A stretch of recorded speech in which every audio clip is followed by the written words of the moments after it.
Nothing triggers a narcissist's downfall more easily than your success. There you go. You were not supposed to fly. You were not supposed to break those chains. You were supposed to be a failure. You did not meet their expectations. You have proven them wrong by working on yourself, educating yourself, by succeeding, by achieving those goals. And that means you have given them a big narcissistic injury.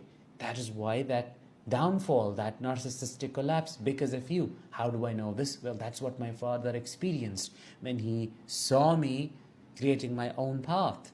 And that too against him, exposing him. That's what led to his collapse.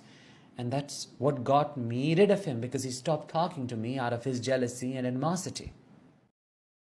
What lies beneath your feet?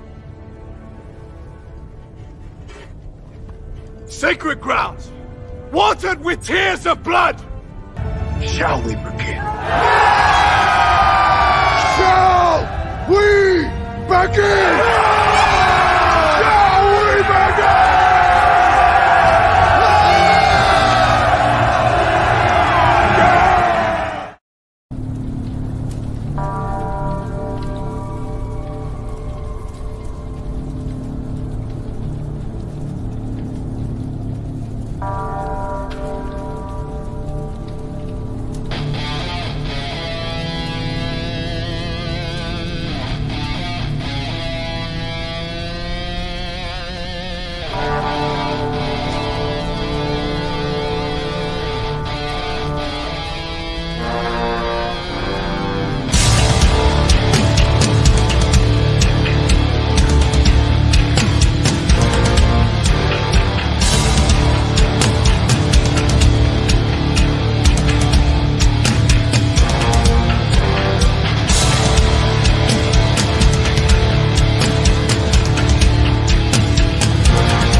and hail the chat.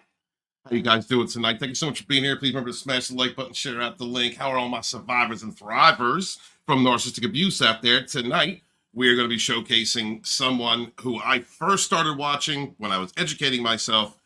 We're trying to figure out why, we're being deceived by a hovering hobgoblin, why we're being stalked and lied to and cheated on and triangulated and made to feel like a worthless piece of trash, even though we give everything to them. And that was Danish, Narc Abuse coach. Can't wait to highlight his content. I've kind of been waiting for this show, among others that I have in the past. And so without further ado, I'm going to introduce my panel. And let's get this party started. First off is the coach himself. Another person who really just kept the fire in me going. Someone who educates, but also teaches you how to become the best version of yourself. A motivator in the Narc Abuse awareness community. Please welcome Coach Randy White. What's up, brother? Hey, what's up? What's up? What's up? Happy Sunday. Happy Sunday, sir. How are you doing this week? Good. Back at it, just took a little time here over the weekend just to relax. But yeah, things are great, man. It's hot. Excellent. Absolutely hot in Arizona. It's like, 110 degrees, 15 degrees for the last 3 months straight. So I just kind of hang out in the AC. Dig that. For anybody in the audience who does not know you or your content, why don't you go ahead and tell everybody what you do, bro? Yeah, absolutely. So my name is Randy White, and I'm a toxic abuse recovery coach, basically specializing in narcissistic abuse. And my coaching style is all about helping you to realize and materialize your best self. So if that's something that you're interested in, you can always find me on all social media platforms under Coach Randy White. Awesome. And there are links in the chat. And I see my girl Beth out there. Beth, if you would periodically throw links for Dinesh and Coach Randy White and Immortal Coil, I greatly appreciate it. Thank you, sister. Choo-choo coming through. And with me as well is the man, one of my original partner, the friend who stuck by when everyone else left, the one that stood with me, the one that understood I was going through something and needed a positive support system, my brother in spirituality, Immortal motherfucking Coil. What's up, brother? What is my savage friends? You are listening to the voice of Immortal Coil, your oracle of whiskey mysticism. Revolution is my name. And it is time, my friends, to slay those narcs. We want to remind you that this channel contains strong language, sensitive subject matter, images, and content intended for a mature audience. Viewer discretion is advised. This video contains copywritten content. However, under the Fair Use Act, Section 504(c)(2), Title 17 of the United States Code, this content is presented for the purposes of education and entertainment through the use of parody, satire, critique, analysis, and or social commentary by means of subjective opinion. And with that, let's slay these narcs. Let's slay these narcs. How's everybody doing? Yes, sir. That was an amazing description. I loved it. Great intro. I got to up my intro game, I think. Well, we have to cover the legal basis here too, because over on my channel, we were talking about things, and then like Wiki Commons comes in and tries to be like, well, actually, here's a side note because here's what the state thinks about what you should think about what he said. So, just got to tickle the lawyers and the taint a little bit. Absolutely, man. Give him the spiritual reach around, my brother. For anyone in the audience who may not know you, Coil, why don't you explain what you do over on your channel, bro? Sure. Well, although I'm familiar with, abuse cycles, I'm very much into the healing side of things as well. I believe that essentially the relationships, the people that we encounter, the circumstances we find ourselves born into, those are like our training grounds. And to an extent, they are designed to hurt us a little bit. And how we heal from that and how we respond to that determines our character and how we end up shaping the world. So if we can find balance and make sense out of all the trauma that we've been through, heal ourselves as a person, then we gain access to our own unique gift that we have to offer to humanity. I'm spiritual, not religious. I I don't know, Stephen. I'm kind of hard to explain. Oh, just whip it out. All right. That's my man. My man. Oh, I took him off screen. I didn't mean to do that. I'm sorry. That's all good.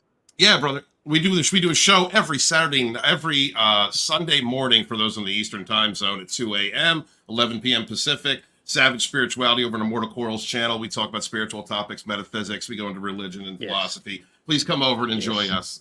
And without further ado, the baby face himself.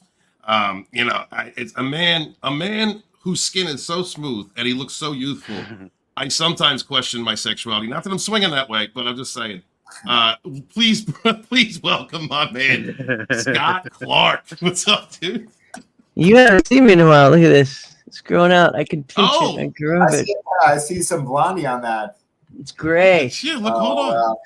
Yeah, man. Wow. Yeah. Baby face nice. No more. I know. I don't know what I'm going to do with you now. Now I'm starting to get into the rough guys. So for everybody out there, Scotty, tell them about your channel and what you do. Well, that will not be your supply. And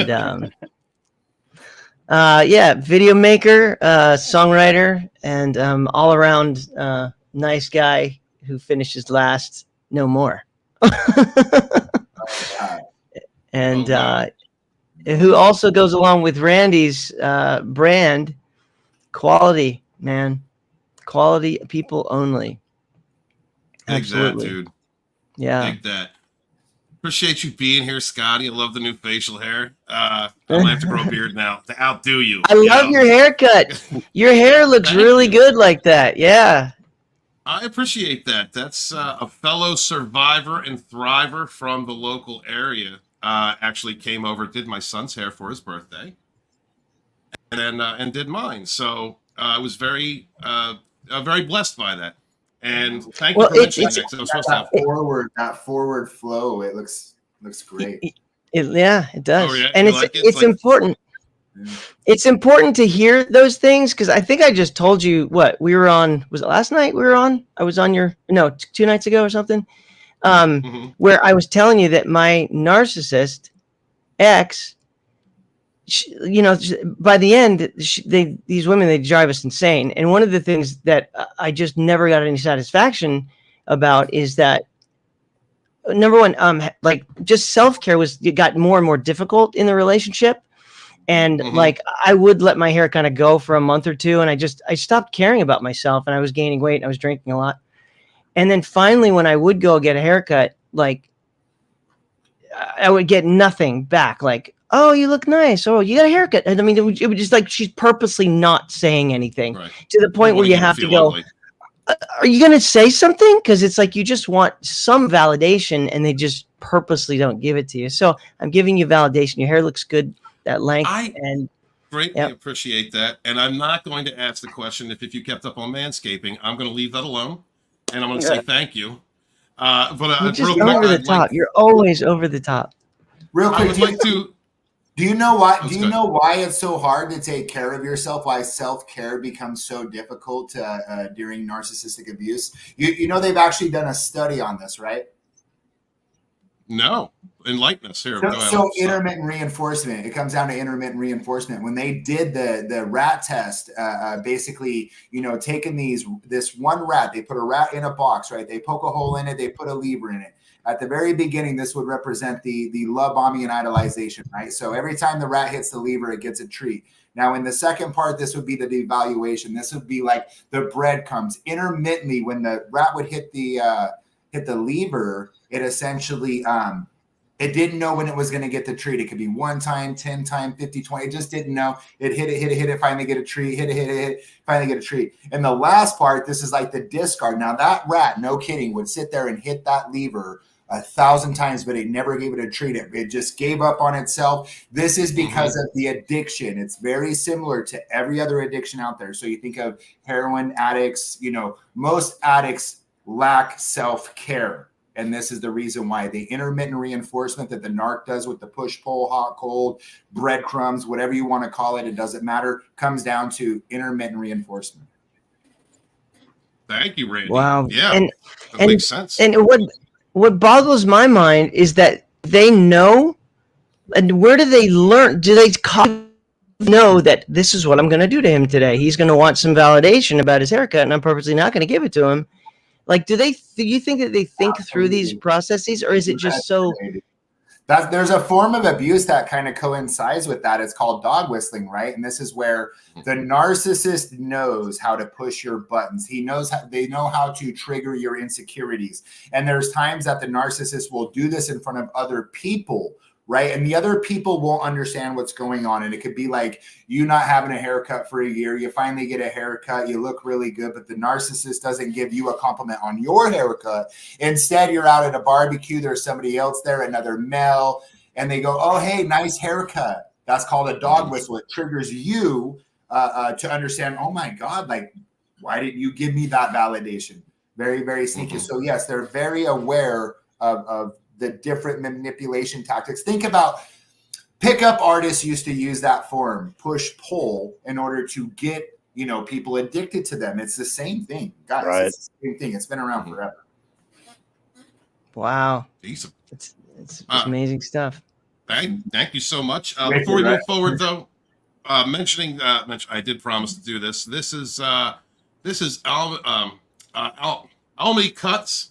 This is Alicia's site. She is a fellow survivor and thriver. I am putting together a video for her. Please go check her out if you happen to be in the Delaware County, Pennsylvania area. Please check her out. Give her a follow. Support our sister, our fellow survivor, who is taking a loss and turning it into a win by succeeding, going no contact, working on herself, becoming a professional, and building a business. So, guys, please support her. Greatly appreciate you. Thank you very much. And thank you. I had a question for you, Coach White, because along the lines of the questioning that Scotty was just doing, how aware are narcissists of energy, even if it's just in the form of attention? Do they have an energetic sense? Yeah, no, absolutely. They're very, very, in tune to not only energy, but also facial expressions, things of that nature. So what would you call it? Like kind of, they're in tune with body language energy, right? So they can understand when things are different based off of not only just the body language, the energy, facial expressions, things of this nature. Now, narcissists don't have empathy, but they're very cognitive about how empathy works, if that makes sense. So that's how they can emulate it and mirror it. But do they understand and feel that kind of shift? Absolutely.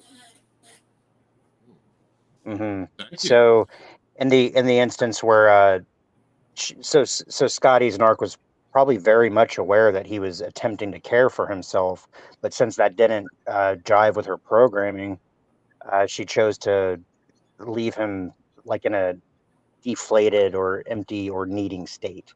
Right, because that would be to devaluate him, right? To basically emotionally abuse him by stripping him of any kind of a validation that you're taking care of yourself. Yeah, I mean that, and I would also assume from complimenting someone else in that situation, you're dismissing the needs, you're dismissing the attention or the affection that the supply wants. Agreed. Yeah, they're very calculative. Okay. Before we continue on, we're gonna have some more conversation as we look at Danish Narc Abuse Coach for Narc Abuse Coach's content. But I want to get to the chat and say hi to everybody that came through before we get started. Beth is here. Thank you very much. Dragonstorm mod. Appreciate you throwing out links for the coach and everyone else. Thank you. Greatly appreciate that. CJH Entertainment is here. It's hot. He says it's hot and he can't deal with it. He got a headache and it's hot. Sorry about that, Siege. Clorox Bleach comes through the chat. Says my narcissistic neighbor tried to get me arrested by using a hidden camera, but I knew about it and played it cool. I mean, they will try and set you up. So when I suggest to people who are about to creating an exit strategy, know they're dealing with a narcissist and are about to move on or go no contact, set up cameras, keep all text. Don't be emotional and say, I want to get rid of this because it reminds me it's a trigger. You need to keep those receipts. You don't know what type of narcissist you're dealing with and if you have to get the law involved. I hear all too often people just get rid of evidence that could prove that you're being stalked or you're being harassed. And I always say, put up cameras. Nothing. What can they do? How can they lie about a camera and that records their own actions. But narcissists also keep receipts. Every time if you go into reactive abuse, if you snap out at the narc, if you start going crazy, they're going to keep every single receipt. And remember, they're manic, so they're keeping a file on you. It's also, and it's also a part of their smear and harassment campaign. So, I had a question earlier. I had a session earlier with a wonderful woman, and she had said, "What happens if I, tell the narcissist that they're a narcissist?" The narcissist will research narcissism, or will take the information you give them, and then you will become the narcissist. That's the first thing that they'll do. If you're ever dealing with and again, guys, if you're out there in the audience, you're ever dealing with a narcissist and they start going into the devaluation stage after the love bomb, like the first one, and they say, "I think you're a narcissist." Someone's already called them out before. And the trick is that they are aware of what they are, but they're not going to take any accountability. That's a good point. That's an aha moment for me. Actually, you're right. If they're calling you a narcissist in that first part of that devaluation phase, odds are somebody's called them that before. They're now aware of what that is, what that looks like, and they're already projecting that off to start that process and making you feel like you're the problem. That's very good. That's an aha moment for me.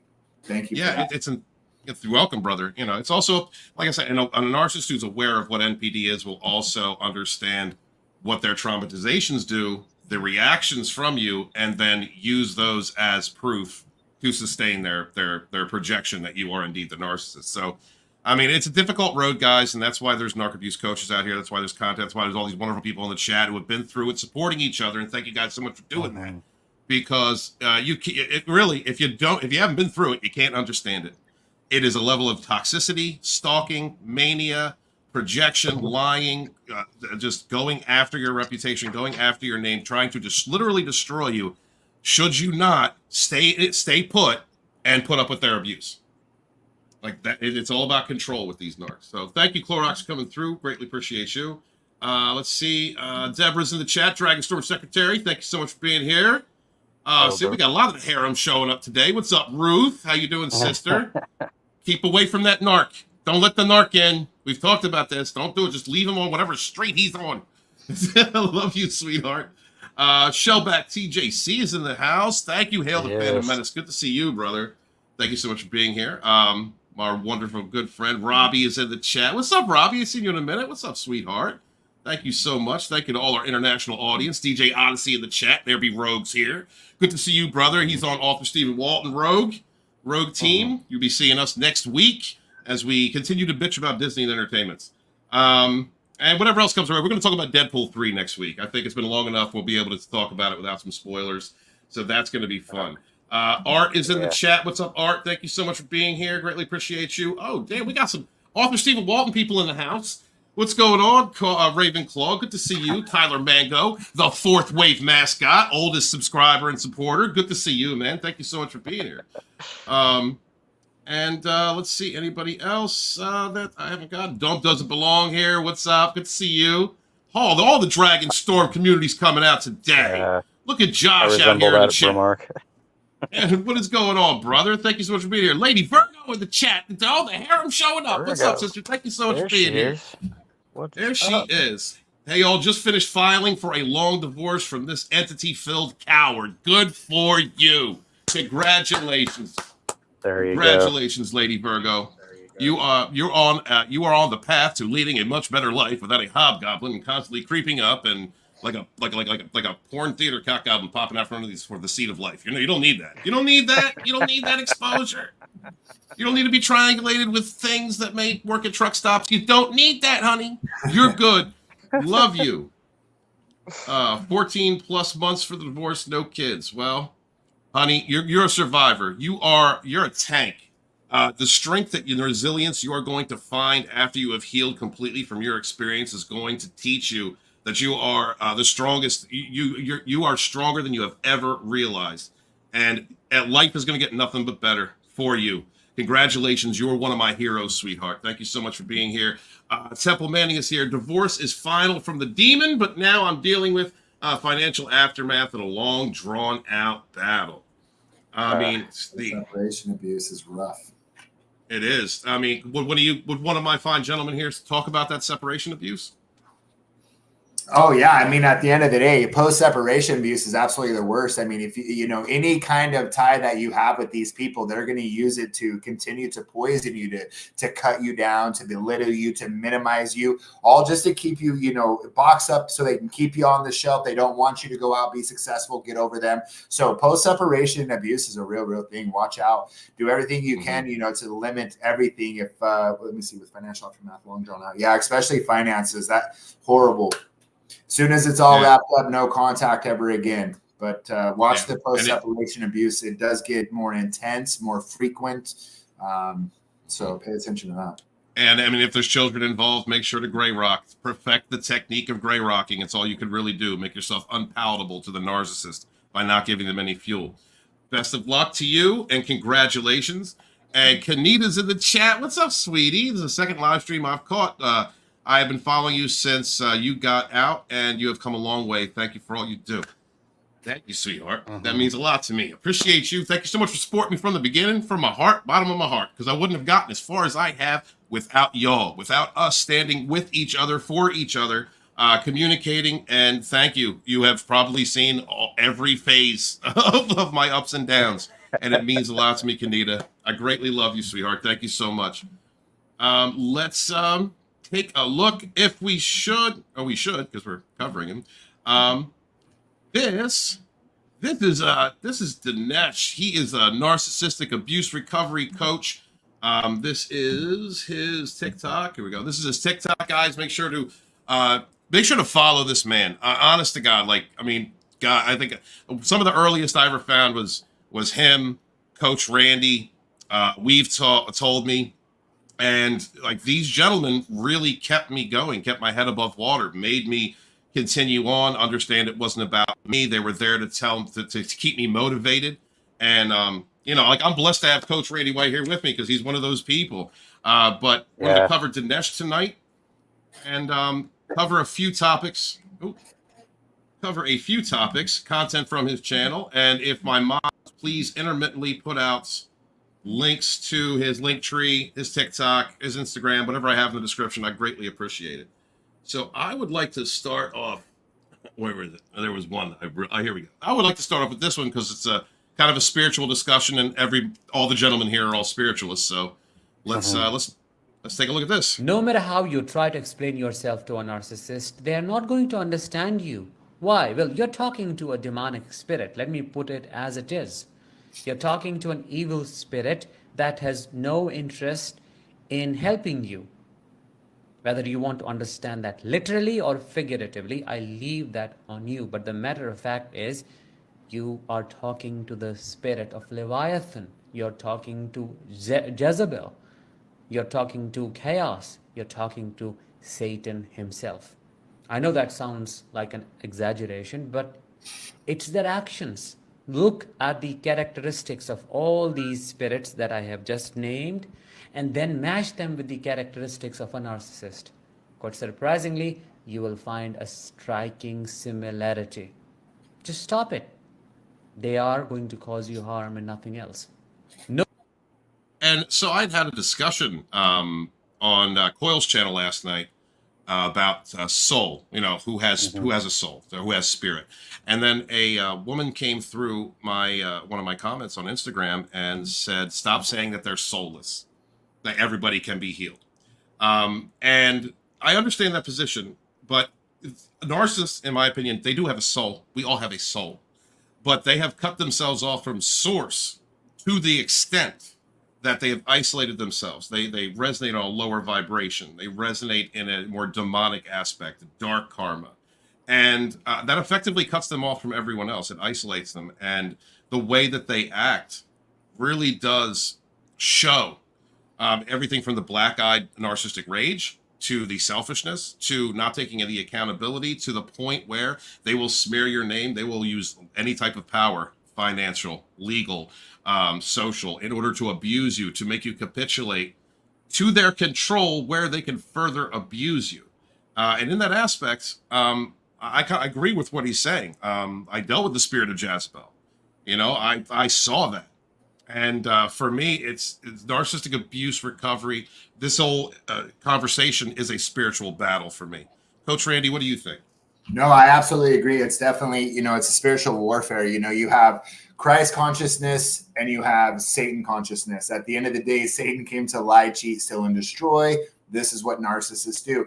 I believe at the end of the day that, the whole idea around souls, people think that souls and spirits are like Casper the ghost. It resides in us and it's this Casper the ghost type thing. And I don't necessarily agree with that. I think your soul is what makes you uniquely you. And that's your consciousness, right? Your consciousness and that connection to your emotional intelligence is that's your soul. That's what makes you uniquely you. So do they have a soul? Yes, but they choose to use that for evil. At the end of the day, a lot of narcissism is really about choice. They're choosing to lie. They know that lying is wrong. They know cheating's wrong. We're not fucking kids out here. We all knew this in kindergarten, but they're choosing it. And this is a evil consciousness collectively that just does the same thing that Satan does. Okay. So no playbook, no nothing. This is just black and white for me. Spirit of the Jezebel. Yeah, I believe that. Scotty, what's your take on that? Unmute. Yeah, I would agree with Randy. Well, two things. The evil is real. It's interesting that we're talking about Dinesh tonight, and that's because over a year ago, I put a link in the StreamYard chat. If you open that up, that's one of his videos. It's not a TikTok; it's a YouTube video, and it's called "Why Did the Narcissist's Eyes Turn Black?" And I was subscribed to him during my early healing journey when that popped up, the day that it came up. And I was one of the first people to leave a comment. And you should put it up on the screen. I already have it. Okay. Yeah, yeah. Go ahead and pull it up. Go ahead and pull it up. Brother. I am. Those black eyes are crazy. And the thing about that, when I was growing up, 17 to 22, 23, man, I hung out with some really, really scary people. And I've seen some really, really angry people in my life that don't have that dead, empty, evil, demonic black hole in them as a narcissist does when you see those black eyes. It is so just unsettling. Yeah. So this is my comment a year ago. It's got 1.7 thousand thumbs up. This comment has more thumbs ups than my videos get. 245 replies, and like 99% of them are all in agreement. So this is real. And what I said was, I've witnessed this. Nothing is more terrifying. You realize an actual demon is communicating their hatred towards you. And I find it interesting that Lady Virgo just said in the chat, she said she's finalized with a long divorce of this entity-filled coward. That's what she said, an entity-filled coward. Temple Manning says that he just got divorced as well, is final from the demon, but now I'm dealing with the financial aftermath. So you've already had two comments, and we just got started streaming, about an entity-filled coward and a demon, and now we're looking at an old comment of mine about black eyes. Most people, I was just telling a friend, I went to lunch yesterday with somebody, and I was explaining some of these things, because he also has been through it as well, and we were sharing some stories. And otherwise, you can't really share these stories with people because they don't get it. But this whole thing it's literally like out of a horror movie. It's something that nobody could really put their finger on unless you've been through it. I mean, really, somebody's eye turning black. Yeah. It's horrifying. It's real. It is horrifying. It's the rage that gets directed at you from someone who is in that state where all of their energy is put into not taking accountability for their own shit, not taking responsibility for something that they've done. Go ahead, brother. The kicker in that, though, is it's not just somebody, man. It's somebody who you thought loved you and cared about you. That's kind of the kicker. And and only people that, again, who have suffered this type of abuse and seen that demon would understand it, because it's so, like I said, I've seen people angry with a little bit of a black eye. We understand that it dilates and all these things. But when you go through, when you see it from somebody with MPD and you feel that rage, that hatred, and you see it soulless, it's scary. That's all I can say is it's scary. Kanita says when their voice changes, that's when the demon starts talking to you. And it's amazing the similarities. You know, you have all these people who have lived different experiences, dealt with different people, and they all come together and reinforce the what we're saying. What this is not a group of like millions of people coming in together and all conferring on the same bullshit story. These are individual experiences with different narcissists, and who have all had relatively the same experiences, fears, traumas. This is spiritual warfare. There's definitely a demonic spirit that inhabits the people with this disorder. Immortal Coil, what do you think? What is your perspective on this, sir? Well, so I've been making a couple of notes here. I've been trying to be a good research panelist here. So, in regards to soul, yes, everybody has a soul. How they choose to use that soul is their spirituality. So to say that a narc is soulless in the literal sense of the word, that's untrue. But that's more an indicator of the path that they have chosen. You know, and if you want to get like super deep about this, like the sort of like soul agreements we make with people, once again, we enter into relationship with these people partially because we're unaware. You know, we think we're being loving, and we think that we have an opportunity to love somebody with all our heart and our soul, but this person is incapable of receiving love, and this person cannot sustain themselves off of love. So what they need to do is knock you off your high vibration and bring you down to something that they can literally sustain themselves with, because they have no means of creating that internally. So they have to parasitize off of other people energetically, and in that in that way, they're very much like the incubus and the succubus of lore. And especially if we're in an intimate relationship, yeah, that comes through definitely with intimate interactions with these people. You know, you're doing it for one reason with all your heart and soul, and they're doing it with all the what do you call them, hoovering hobgoblin intent, right? Right. Yeah. Yes, sir. Yes, sir. And yeah, I mean, that's what I was trying to getting around to. Like we were talking about that last night on your channel, Coil, Savage Spirituality. Yeah. You know, it's when you commit yourself to terrorizing others, to being so selfish that you destroy. That is not being a part of the collective. We as a family on this planet, and a family in spirit as well. You are you are disconnecting yourself from everyone and everything. And by doing so, you become a parasite. You feed off of others, and that is what supplies the narcissistic shell, is external validation. Thank you very much, Coil. Yeah, well, we're trying. Oh, I'm sorry, real fast. We're trying beings, mind, body, and spirit. There are real energetic dynamics that occur between people. Like you can feel it when people are sucking your energy out of you. You can feel it when people are hitting you in an emotional center. You know, those are real actual things.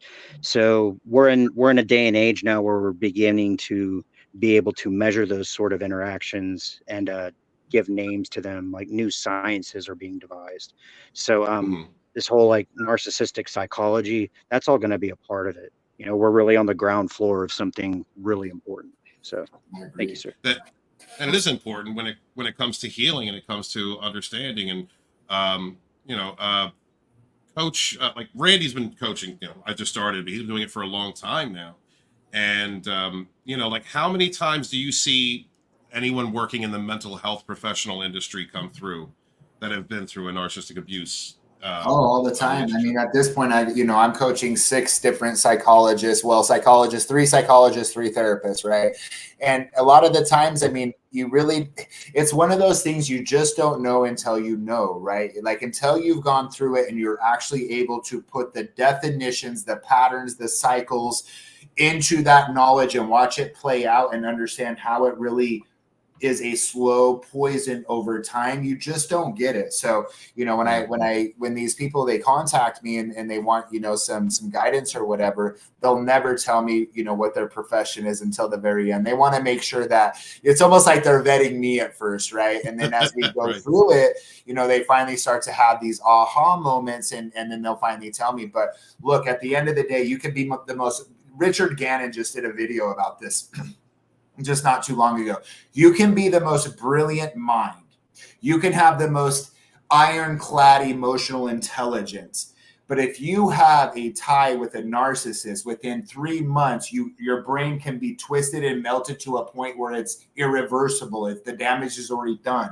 That's how sinister this type of behavior and patterns are when they start weaving those webs. Remember, it's all about deception. This is what it is. It's all about deception. And that is why it gets so tangled into the brain. So, you know, it's man. It's insidious. It's a parasitic and it's insidious. Before we move on to the next video, I have to recognize. Oh, did you want to say something, Scotty? I don't want to derail where you're headed. Keep your place, but I wanted to say that you were talking about the soul and how I wanted to sort of just bring up this Bible verse. It's Genesis 2:7. It says, "And the Lord God formed man of the dust of the ground, and breathed into his nostrils the breath of life, and man became a living soul." So that's 3 parts. The dust is the flesh, the breath is the spirit. He breathed into his nostrils, and then man became a living soul. So as Randy was saying, the soul literally is our essence. It's who we really that's our true self. And the breath is the spirit. And I believe that that's the part that God, like, we don't have to breathe. We can, you know, consciously breathe. Meditation is it's a spiritual practice, but because it's controlling the breath, but we don't have to think about it. That's like literally how God keeps us alive. And when we take our last breath, we give up the ghost, as it says. When Jesus was on the cross, he gave up the ghost, and that was when he took his last breath. So the ghost, the breath, the spirit is all one and the same. The soul is the essence that we are, and the flesh is what it lives in until it fails. And some say that the narcissist has no soul, but it probably does. It's just, well, Sean Howerton, actually, if you remember, she called them black souls. Yeah. So their soul is, they're not light. They're not people of light anymore. They've gone dark. And so that's the way it is. I mean, there's a God. If you believe in God, you have to believe in Satan. And remember, you're absolutely dead on, because that is the essence of us, which is I think, therefore I am. The conscious mind is the essence of you. That's why always being in the present is so important, right? What is the enemy trying to do? He's trying to confuse you. When they confuse you, it's taking you out of your logical conscious mind, which is you, right? So that is the essence of you, the conscious mind. Well, and even spirit, inspiration, and respiration, they all share a same etymological root word. Interesting. And it's all it's all interrelated. Yeah. And I have no doubt that it goes back to the Latin version of the verse that you read there, Scott. It's cool stuff. Yeah. Nice. Genesis 2:7. Yeah. Thank you, brother. Thank you, Scotty. Thank you, everybody. Real quick, I need to recognize Nikki Red is in the chat, and when the Queen walks in.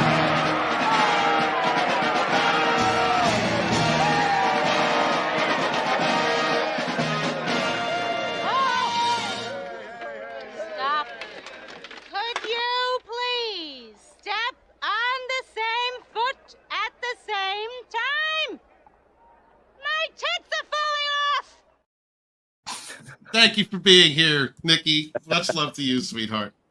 Thank you to everybody out there joining the show. Thank you to all the comments out there. I wish I get to everyone. We'll try and round up toward the end and have a conversation with you guys. Thank you for supporting each other. Thank you, Ellie, for being here and keeping the conversation going. We really appreciate you. Thank you for helping the channel grow. Please make sure to subscribe to all the wonderful people on the panel, if you will.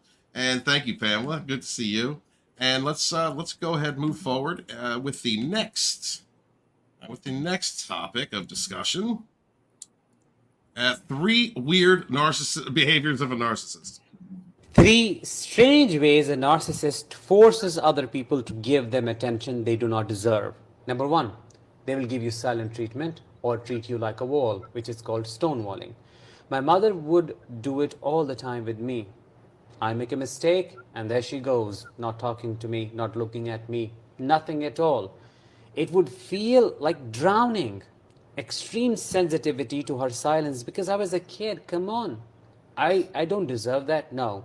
She would withhold communication, utter silence, and it would truly suffocate me. And I would really force her to just say something. And finally, when she would say something, I can breathe again. That's how they get attention from everybody. What's wrong? It's okay. Come on. That is how they know to get everybody focused on their selfish, narcissistic, toxic, rotten self. Number two, counter questioning. That is a technique used by all narcissists to deflect, to run away from responsibility. A narcissist revealed this to me. In order to drain a person, just do one thing. Talk at them. Don't give them straight answers. Just ask them questions. And I asked why. Well, that's what's going to help you get rid of them. They'll just have no energy left in them anymore, and then you won't have to face the shame. This happened in an accidental session, a session that was randomly booked by a narcissist, and I didn't know they were a narcissist. By counter-questioning, they get all the attention. You focus on their problem that they create in that moment, and the actual problem remains unresolved. Number three, this is applicable to a very insecure narcissist. Actually, I'm sorry, I just interrupt real quick. Randy, have you ever had that happen to you? Have you had a narcissist book a session? Do anything I like have that? not. No. Okay. I don't think they like me very much.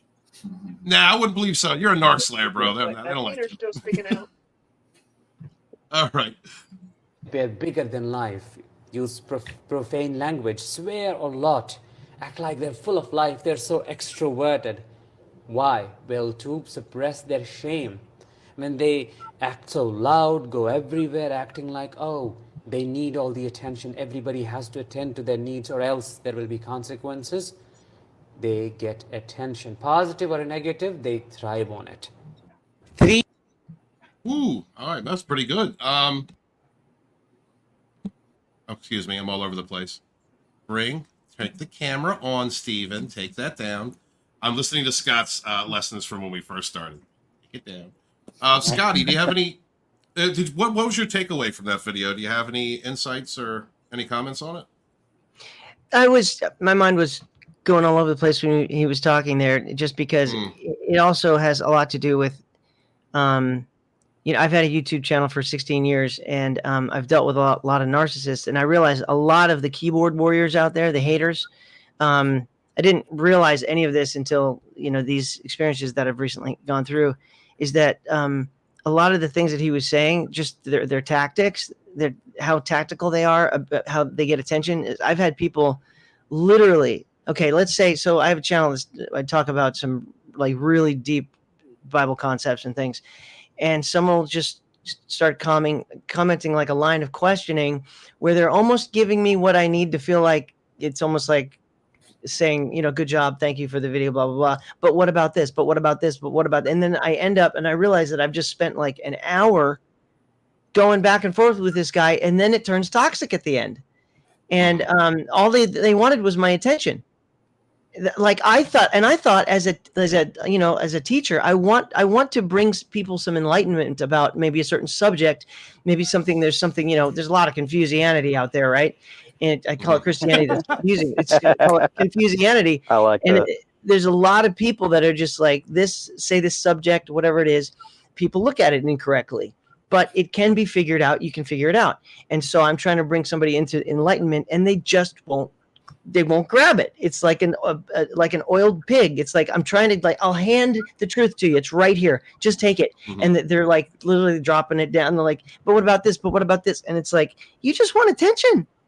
And it's infuriating because you think you're just going to get to an end result and then say goodbye. They'll say, oh, thank you. I appreciate that. Goodbye.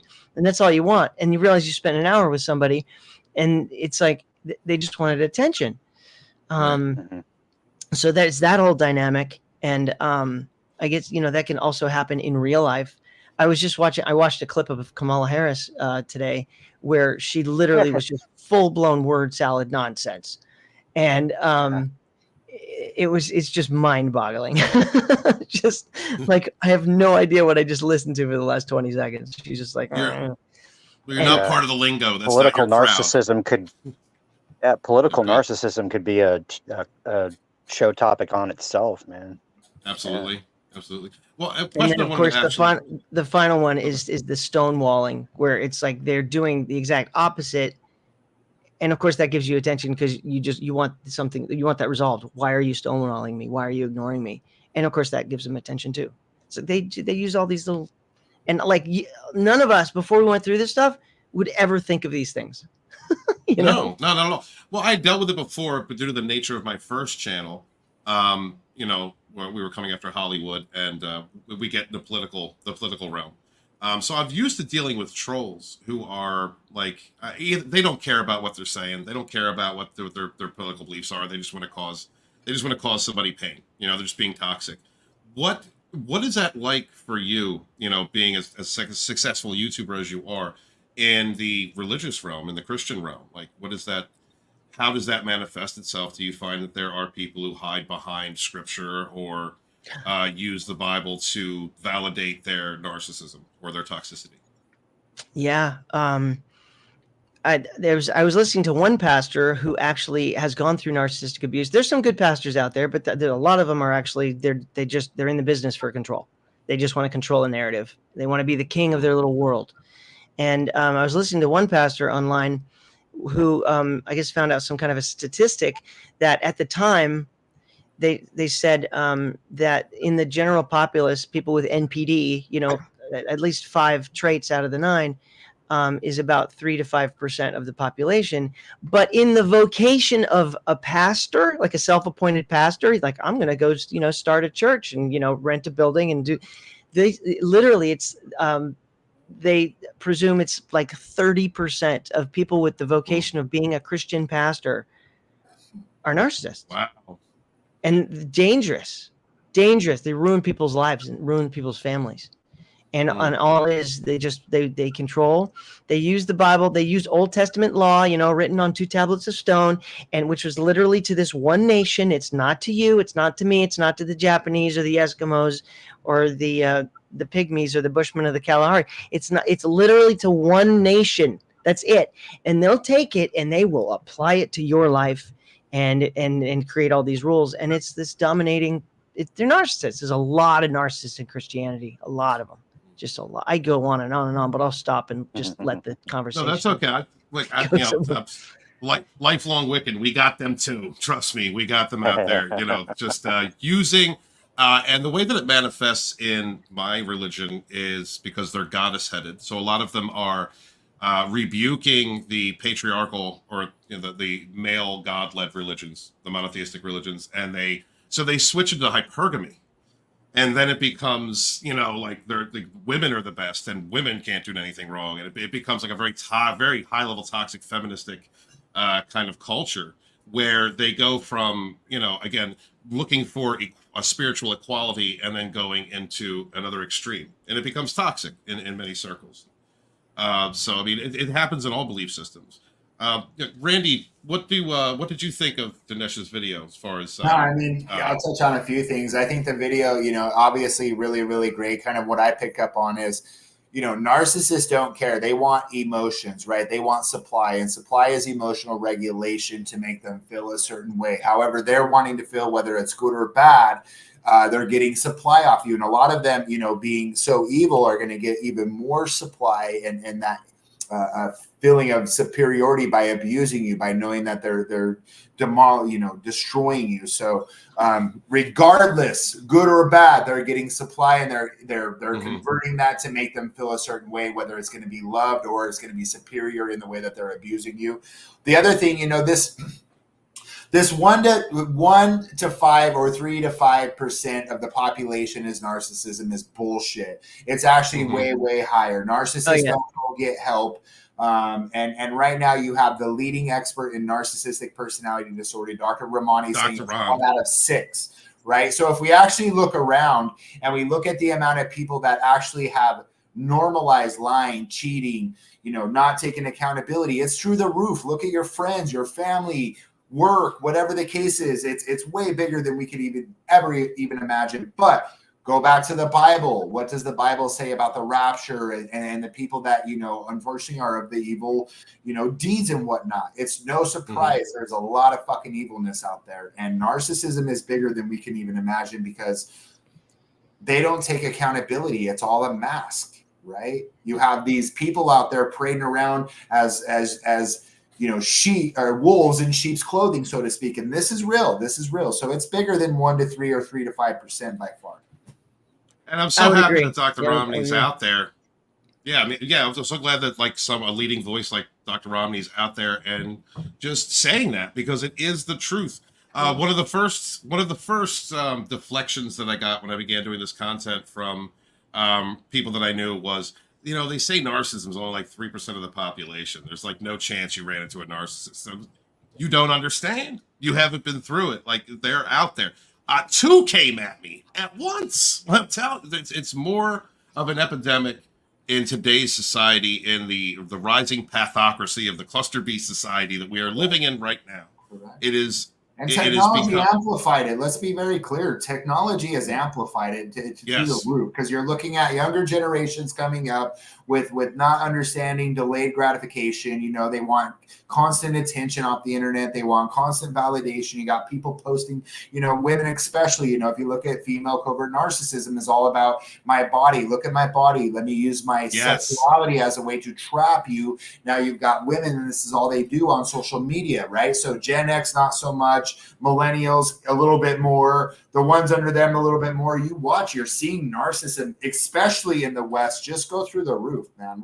We're idolizing shit that's not even, what do they call it, in God's terms, is so too many idols out there, right? That are being idolized, money, power, sex.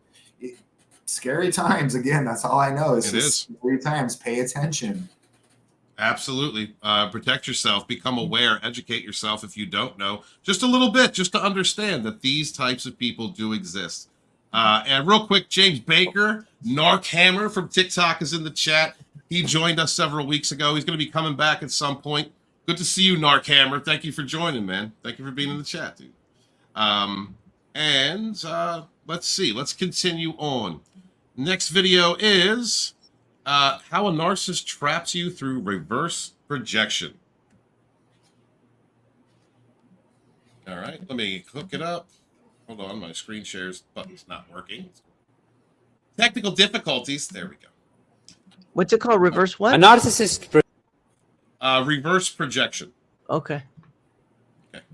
Narcissist projects things on you, while as you unconsciously reverse project your good qualities onto them. That's the reason why you keep asking, well, how can he or she be that cruel? Come on, they have to have some empathy. They have to care. A human being cannot be like that. Well, that's your perceptions of how humans function, because you are yourself all of those things.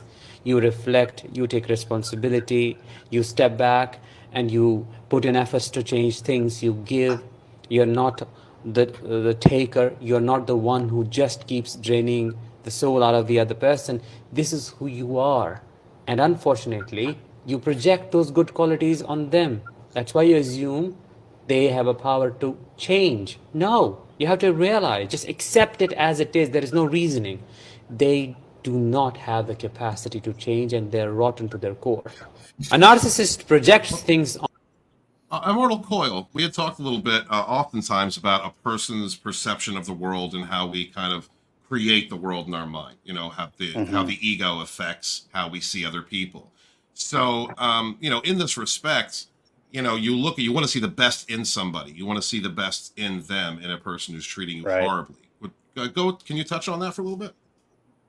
Well, yeah. So a couple things there. Narcs in particular, they'll hide behind and take credit for their own partner's achievements, because at least out in public, they're defining themselves according to their partner and trying their hardest to project that facade that they want the world to perceive them as. But since they have no heart center and they cannot create for themselves who they are in like private with you will be somebody completely different. And especially if you kind of correlate that with the sort of energetic management tactics that he mentioned in the previous video, oftentimes it's going to be all like smiles and fun and like socially like shiny, but then you get back home and suddenly it's like the stonewalling and the gaslighting and the, you know, creating doubt within the other person and literally preying off of their compassionate nature. You know, it's like, well, if you're compassionate, are you sure you're compassionate about me? Well, why?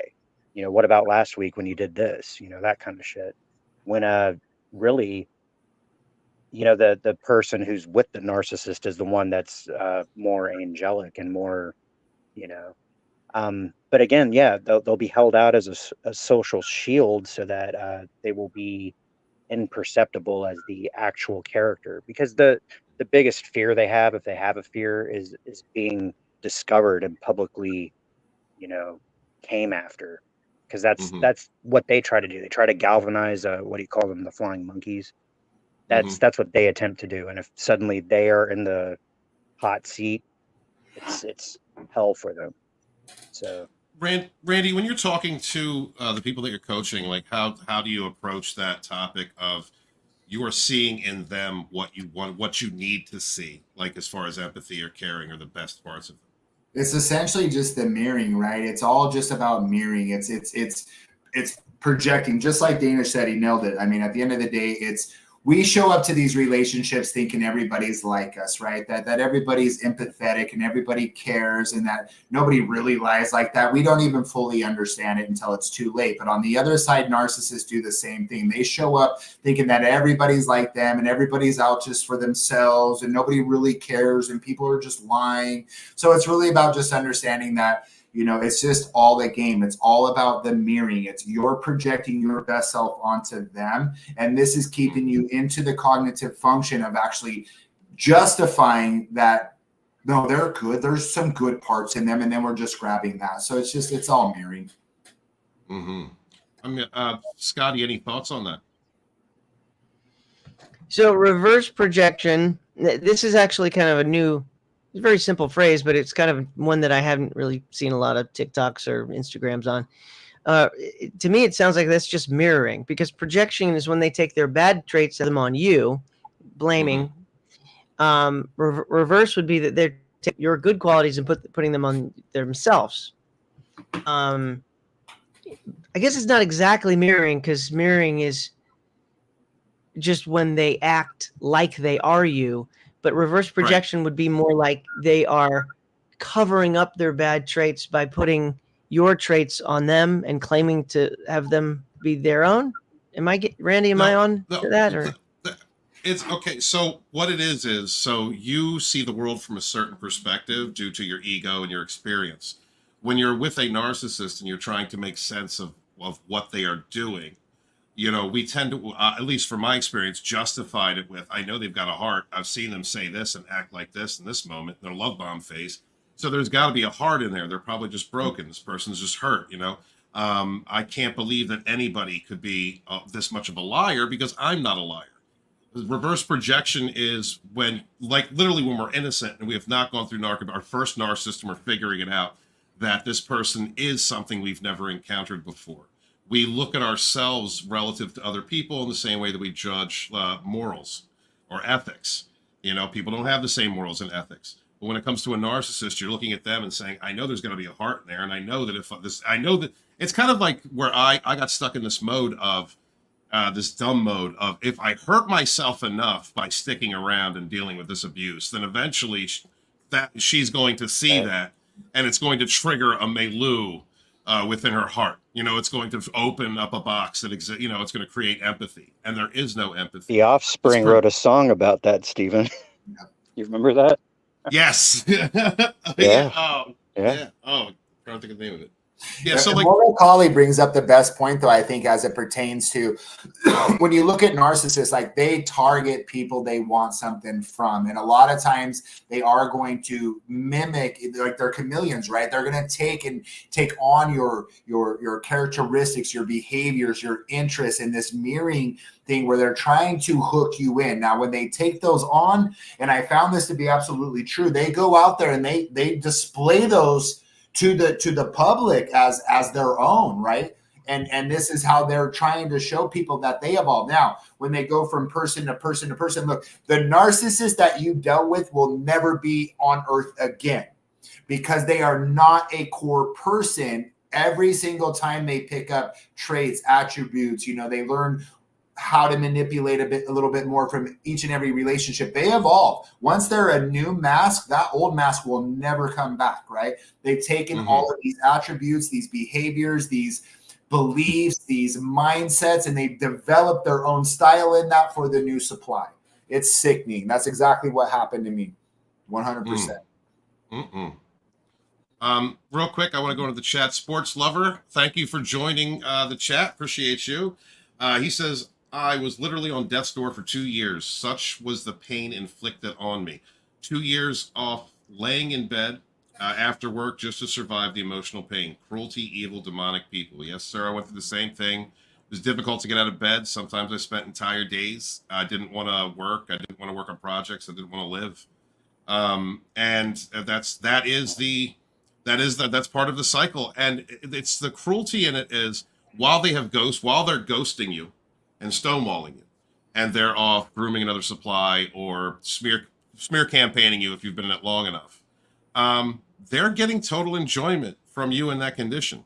That feeling of control and power that they have over someone else, that you feel that horrible. And to use that as a lure, as a non-existent carrot on the stick, when they come back again to love bomb you and make those false apologies or shift the blame in such a way that you actually believe that you were the issue at some point, or you were the problem. It is insidious and cruel. And brother, you are one of my heroes for getting as far as you have, for surviving that. And thank you very much for being here. And man, be good to each other and suffer no fools, my brother. Be the best, forever strive, be the best version of yourself. Speaking of thrivers, real quick, I think I lost it. There we go. I think I lost it. Somebody came in to tease me, and this is our sister survivor out here and thriver out there building her own company. Came over to my house, gave my son a cut for his birthday, gave me a cut. Guys, please follow this account. Please follow Alicia. Yeah, please follow Alicia. Support her. She's a local business in the Delaware County, Philadelphia area. She is a hairstylist. Please check her out, and I will put a link in the chat when I have a chance. Alicia, again, thank you so much for coming over and doing that for my son, and being a part of the Dragonstorm ride. She is going to be helping me and another one of our sisters putting together shirts for the channel. So you might be able to get a Hoovering Hobgoblin shirt here soon. We will keep you updated on that. Thank you, Alicia. Thank you for everything. And guys, please smash that like button, share out the link. Thank you very much to each and every single one of you that are out there helping each other out, giving each other advice, expressing yourself, telling your stories. And again, you might just simply be reaffirming someone who's just coming through, watching this later, or coming through the chat that is just now figuring out what they're going through. And every time you make a declaration of what you went through, the fact that you are here, surviving, the fact that you got over this and you have healed or are healing, is really shows strength to other people who may not feel that strength in them at this moment. And so I want to say thank you to everybody in the chat. Thank you to all the people who comment, because we really do support one another in this community. And you lending your strength, your truth, your experience could be the difference between someone staying in bed or maybe not filling that bed again the next night because they've had enough. And we don't want to see that. So thank you guys so much. Much love to you. And make sure to be good to each other. Scotty, I think Scotty will be back. I think he was having technical issues. So until then, let's... this is a good one. Best places the narcissist goes to hide their true self. What are some of the places where you would find a lot of narcissists pooled together? some places that attract a lot of them because there is so much supply found there. Religious places, communities, self-help communities, altruistic organizations, rescue for animals, for plants. So many of them are all about gaining control. They go in wearing the facade of being the harmless sheep, but in reality is a wolf, a cunning wolf who wants nothing but attention, who wants their voice heard. The truth is they want their voice to be the only voice that is heard. Do not let it beguile you, for Satan does not come wearing horns and a red cape. It comes across as an angel. What are some of the True that, dude. True that.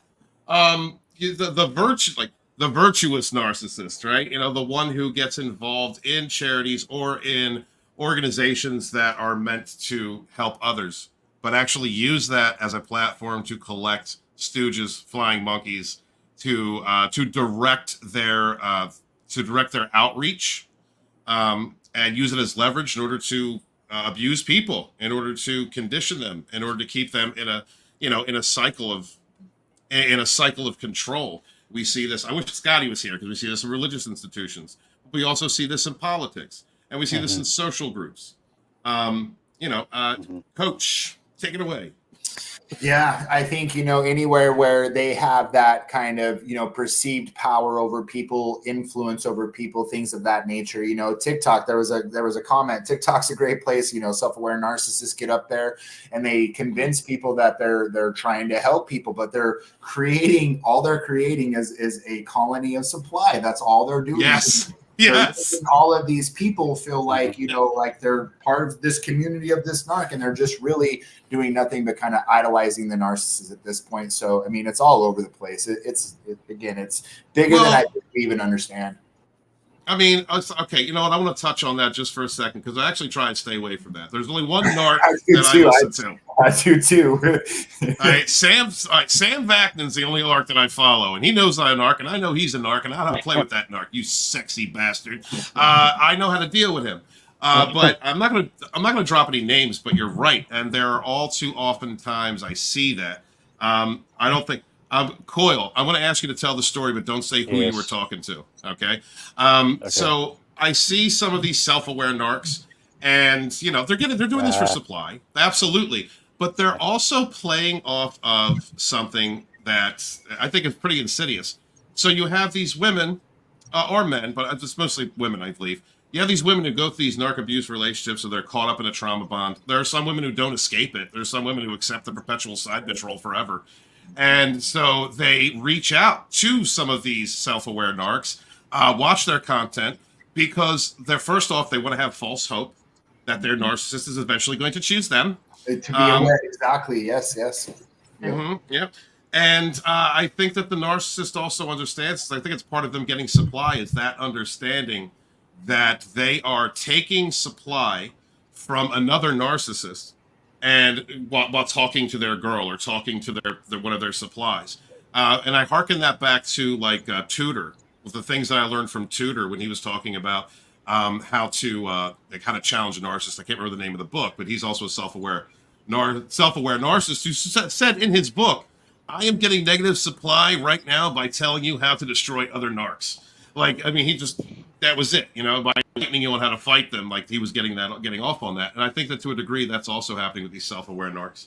But one of the things that they turn their community into flying monkeys, because then you go and you see these women, they go out to these other content creators. If they don't agree with something, they'll put it out in the comment and they're tagging the narc. Well, what do you think? What do you think? Is this at? It's just too much. It's like having, somebody who abuses, children or something of that nature, and all of a sudden now they're an internet star trying to tell people how not to get caught.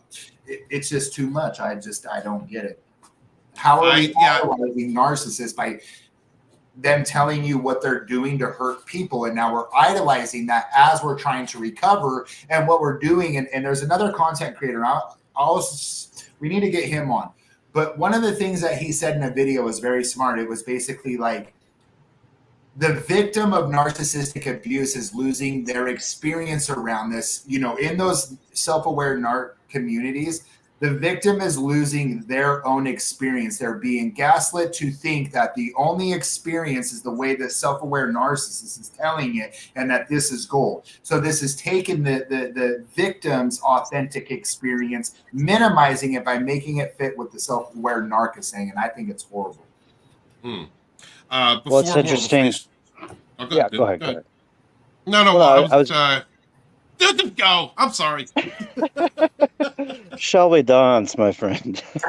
No, to me, the point of that video was that narcissists will hide behind a cloak of compassion, even though that's not exactly who they are. Again, kind of like adopting a shield so that you will not perceive their actual intentions. And in the instance where perhaps it's not the romantic partner, it would be their profession.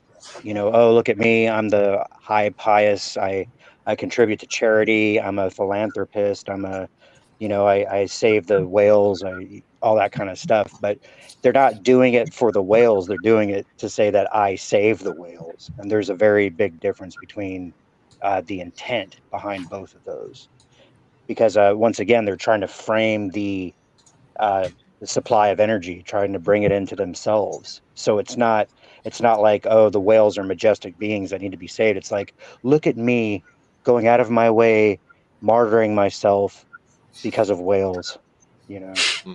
No, Yes. I hear that. So it's not the Free Willy Foundation. It's like Bob Narc's Free Willy Foundation. You know, that's the difference there.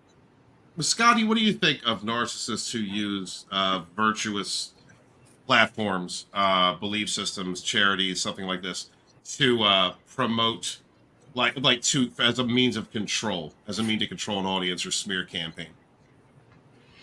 Yeah, we were talking about that a little bit earlier. I think that's the whole reason why Confusianity is what it is. It's because I grew up in church. I was a Catholic altar boy when I was a kid. I started playing drums at 12, and by 16 I was on stage at church playing drums. And I've been in the band, for like 30 years. And so I've been around church a lot. And I just have this, due to my personality type, I always looked at everything like through rose-colored glasses, thinking that like we're all right reasons. And I spent like my whole, like more than half of my life playing drums in church for free because I thought I was doing it for Jesus, kind of a thing. And I didn't ask for anything in return. And I thought that that's what we're supposed to do. Right. I realized that a lot are there for completely different reasons, and it's for themselves. Now, of course, I enjoyed, being a musician, and when you're involved in that kind of a thing, you get a lot of respect from that, respect from our work and for what we do and what we're known for. And so that's always fun. But that was like a byproduct of me sort of doing it because I just loved playing drums. And then I realized that there's a lot of people involved, including with pastors. They're not there because they love telling the truth. They're not there because they've studied something and they realize there's a problem of confusion, and they're going to fix it by saying, look, this is what it says. Let's cross-reference, right? And that's what I do on my channel is like I actually show the Bible on the channel, and I show word for word. This is what it says. It's kind of like looking at the Constitution. Where a congressman, you're supposed to be making laws based on what the Constitution says, but they don't. They just make stuff up and they pass it. And that's what church does too. These people, they pass on these ideas that are completely false because their intent has nothing to do with telling the truth. And that boggles my mind because that's to me the entire point, is just to find what the truth actually is. And so that's why you have Confusianity, because if everyone was after the truth, it would just be much more streamlined, and like Christianity or whatever it is would have basically the same message, but it doesn't. There's like 40,000 denominations, and it's because of what you just said. These guys are in it for themselves. The truth is not the point. The point is following. The point is supply. The point is controlling a narrative. And if somebody says something that narrative, they'll smear them. That pastor down the other street at the Baptist church, he believes this. Can you believe that? Right. Pastors do that. They smear the other guy down the road, or another YouTube channel. They do it all the time. And the reality is because it's ego, a lot of it. And so my rose-colored glasses have come off. I've crushed them on the sidewalk, and I realized life is not what I thought it was. This ego thing is much bigger than I thought, because I I don't have that personality. We all have a little ego, but some people are just really, really bad. And well, I'm glad that you did that, because the second you smash those glasses, you instantly sprouted a beard. I mean, look how much more masculine you are, dude. Good for you, Scott. And soon it'll be ZZ Top. Good. Immortal Coil. Immortal Coil kind of sussed out a narc by communicating with someone who does the content that we do. Don't mention their name, but Coil, go ahead and tell that story. You're gonna have to refresh my mind a little bit, man.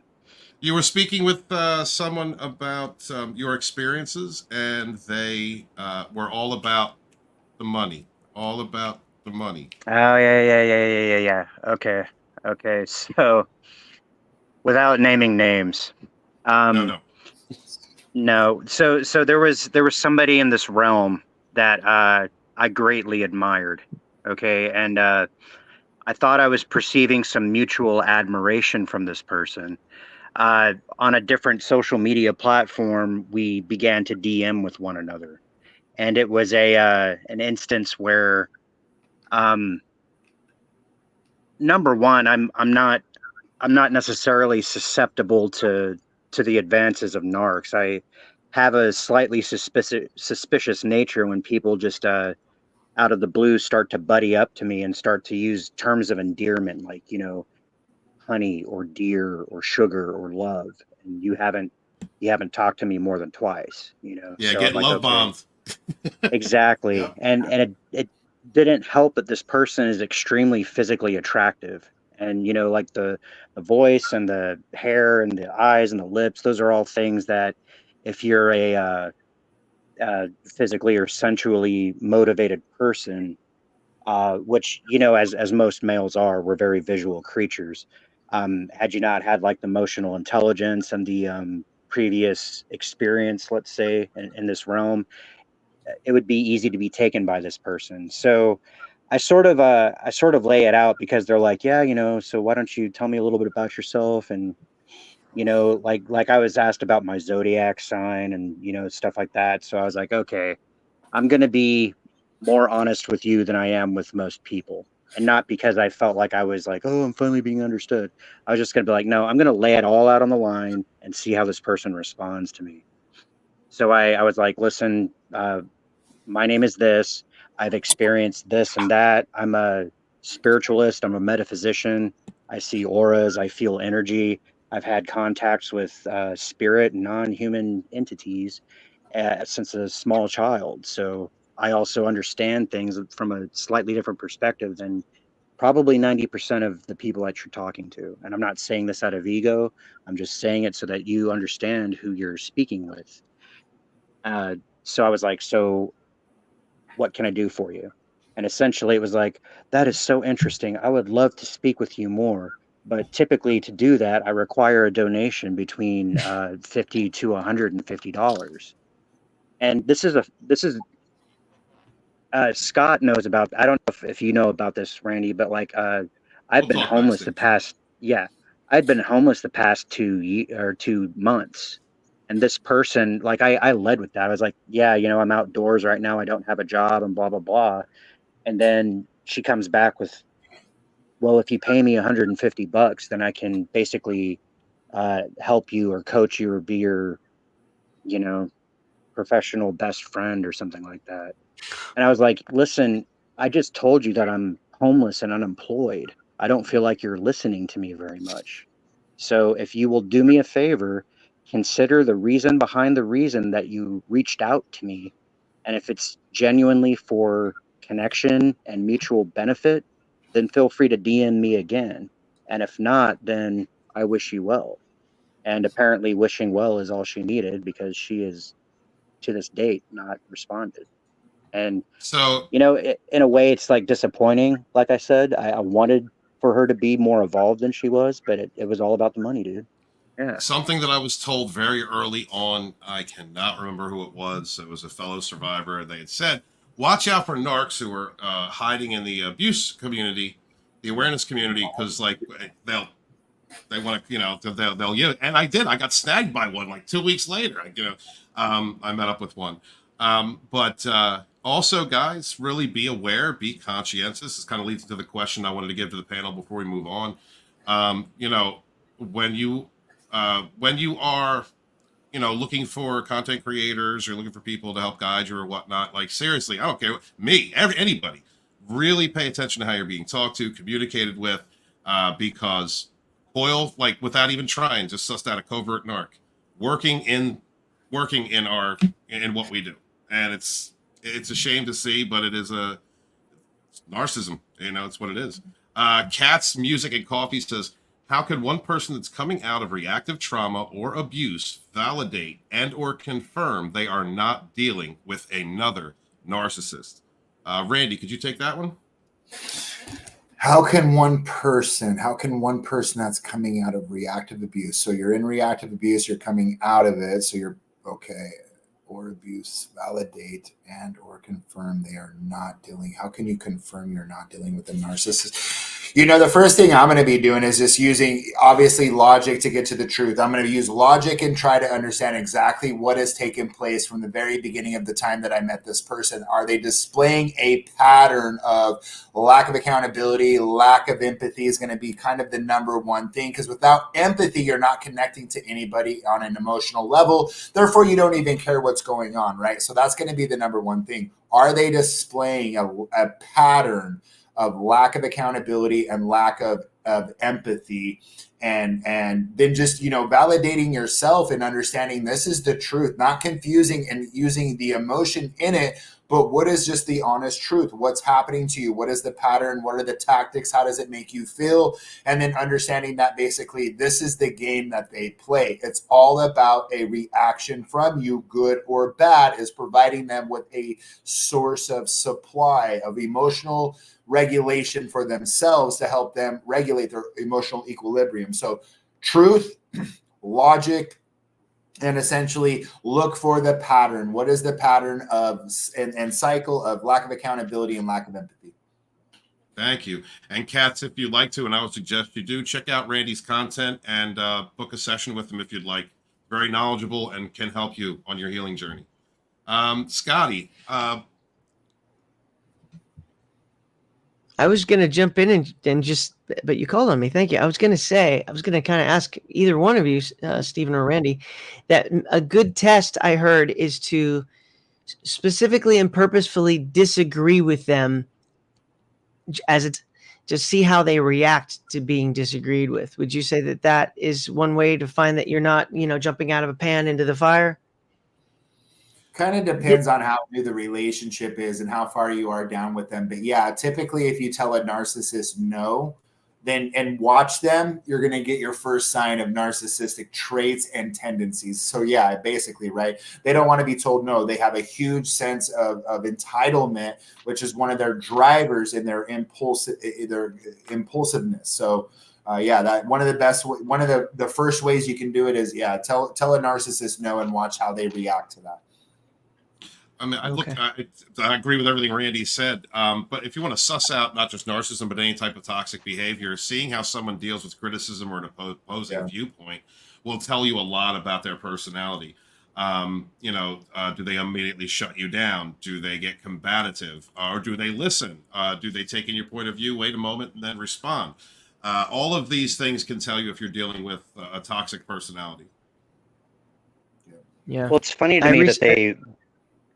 Oh, sorry, that they desire such an extreme of reaction. They either want like full-blown hysteria, or they want you to completely shut down and just, you know, if you just come at them with a neutral, like what's his name, Caesar Milan, he would say calm and assertive. You know, they can't do anything with that. They need that fear or pain or anger vibration to sustain themselves. Yeah. Well, they love bewilderment too. I mean, Sure. it's a game to them. So they love to see the building anxiety in you, as you know, you begin to question, like, what the hell's going on? Why would you say that? Why would you do that? You know, why would you think of me like that? That it's a game, you know, and building up that trauma bond is an art form to narcs that have been doing it for a while. And if they're cerebral, most especially, like if they're, then they love the manipulation aspect of everything. It's That's not when so, it it's not, becomes sadism right there, is if they're cerebral about it. yes, sir. Yes, sir. Because that's when you really get your insidious, stalkish. You know, you're gonna get a dossier on you. They're gonna find out where you live, find out where you work, find out, you know, all the information they can, so that they can smear your name in the right directions, create pressure on you from directions you never even thought of. Those are like the psychopathic, cerebral type narcissists. Man. They're some of the worst. All right, so thank you guys, everybody in the chat. Please hit that like button, share out the link, and please make sure you are subscribed and or following Narc Abuse Coach Dinesh and everyone else on this panel. We greatly appreciate you. And we are going to move forward into, here we go, into the next one. Right? All right. How narcissistic abuse destroys your body. Narcissistic abuse does not only damage your brain, it destroys your body as well. Here is how. It may give you what is called functional neurological disorder. As the name suggests, functional damage to the nervous system, which shows up as twitches, a lot of restlessness in the body, tingling sensation, needle pricking, and so on. Your body can literally freeze and not move at all, make sudden jerky movements, or you can not sit at one place for a long time. You need to keep moving. This is called functional neurological disorder because your nervous system ceases to function the way it is supposed to. And this is the reason why I hate narcissists so much. Narcissists destroy your life and then move on like that to the next supply, acting like they did nothing at all. It is truly insidious. And Randy, I know that you're very, very conscientious about body health and this aspect of recovering from narcissistic abuse. Could you speak on that a little bit? Yeah, I mean, absolutely. So, I mean, at the end of the day, the number one thing is that narcissists, they all, like, you know, Immortal Collie was saying, it's all an extremely low frequency. It's the lowest of the vibration you can get. Now, when the abuse that these guys inflict causes up to 300% more cortisol than that of the average person going through life challenges. Now, we understand what cortisol does to the body. And now with this amount of cortisol and being in this low vibrational state of anxiety, fear, panic, depression, you know, loss of self-confidence, you're not taking care of yourself. All of this is going to manifest as issues into the external body, into the body. So, it's all, we all know cortisol is horrible, but again, 300% more cortisol than that of the average person. It's horrible for the body, tremendously bad. I mean, Scotty, for yourself, I know that you're into meditation, you've gotten, you know, you're going to the gym, you're taking care of your body. Like, how has that helped you along your healing journey, making sure to take care of yourself physically? It's everything. And it really starts, you know, even if you don't have any motivation, you don't know where to start. The best thing I would say is just start exercising. Whether it's getting a gym membership or figuring out how to do something with, you know, get an app. And like I also have, I have a gym membership, but I also have an app called Better Me, and it has a plan and a calendar, and it does, you know, it helps you track your eating and water consumption, rest, and daily exercises. You can choose like from different kinds of things. And I'm not even getting paid to say this, but it's like, it's, you know, it's like it reminds you, you know, to exercise, because when you know that your exercise is exercising, and when you're feeling a little bit sore the next day, you know that you're doing the right thing. When you're putting yourself in an uncomfortable situation and you're pushing through those things, you're strengthening your mind.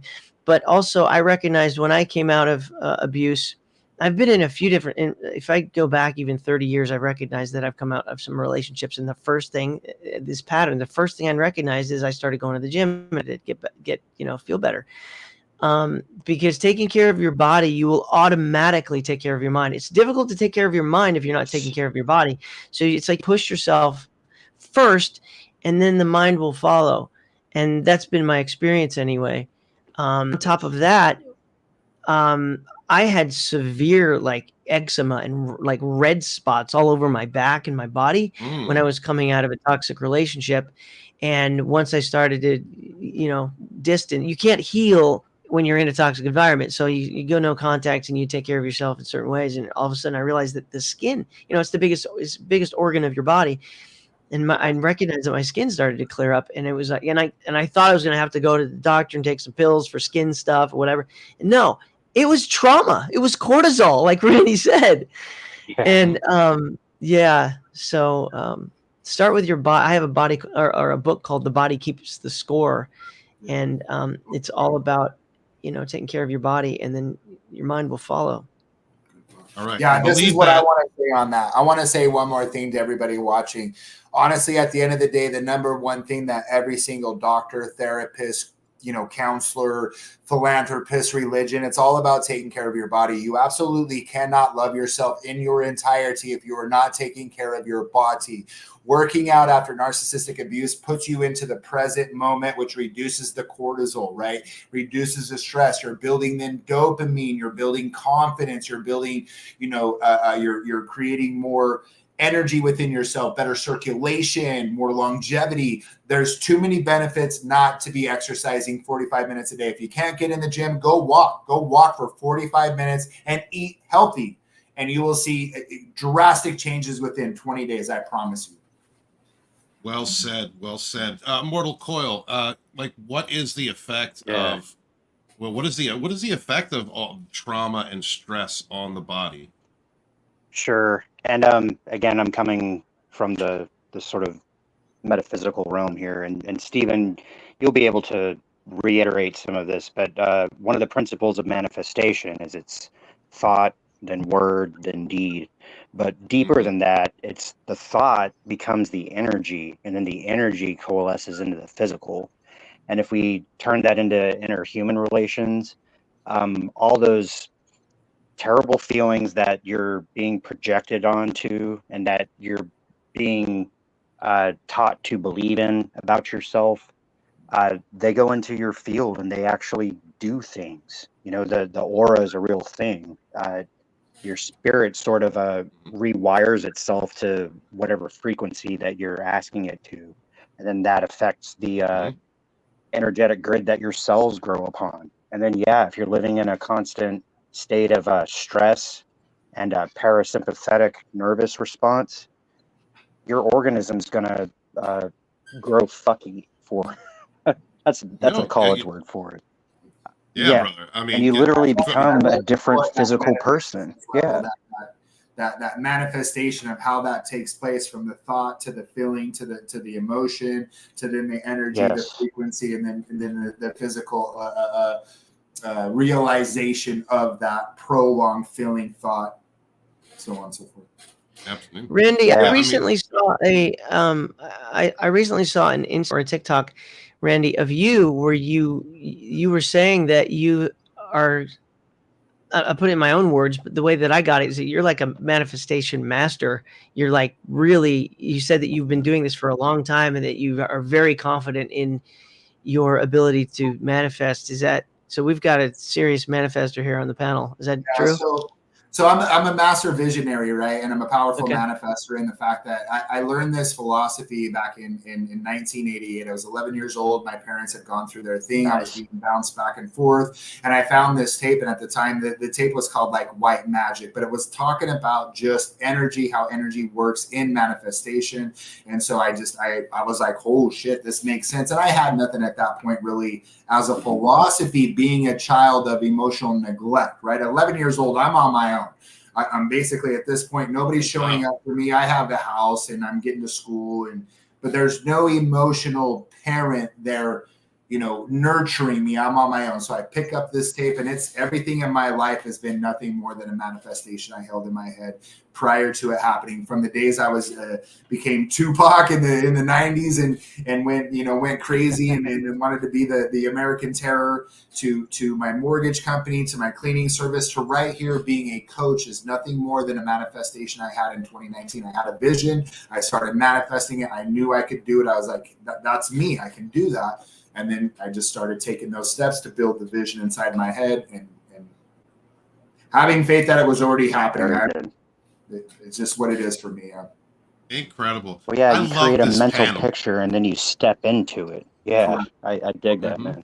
Yeah, that's my thing right there is it's the vision building process, that creation process. We're all here to love, experience, and create.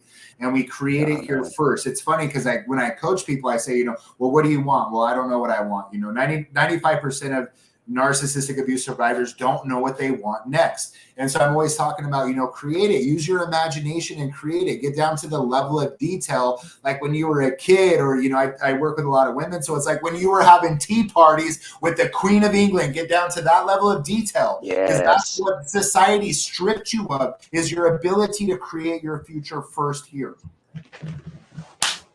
I love that.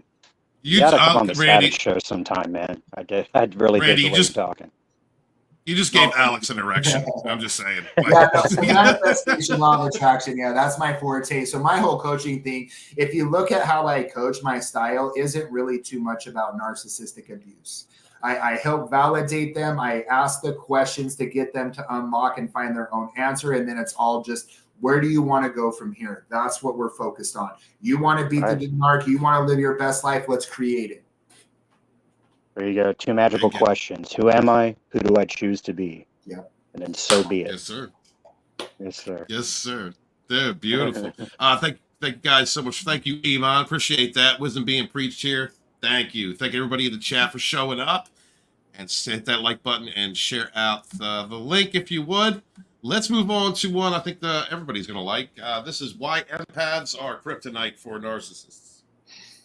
A narcissist and an empath may have had similar experiences. I'm talking about childhood trauma. But what sets an empath apart from a narcissist is the path they choose.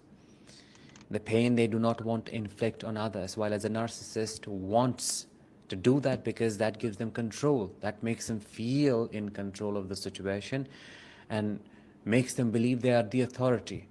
An empath doesn't want any of that because they know what it feels like to suffer at the hands of a cruel person.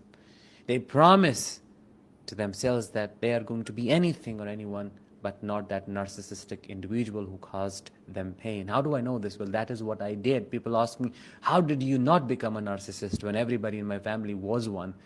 Well, I promised myself I am not going to be that because I knew what it means. I felt that suffering. I didn't want to do it to anybody at all. Dude. A narcissist. God bless him, man. Jeez.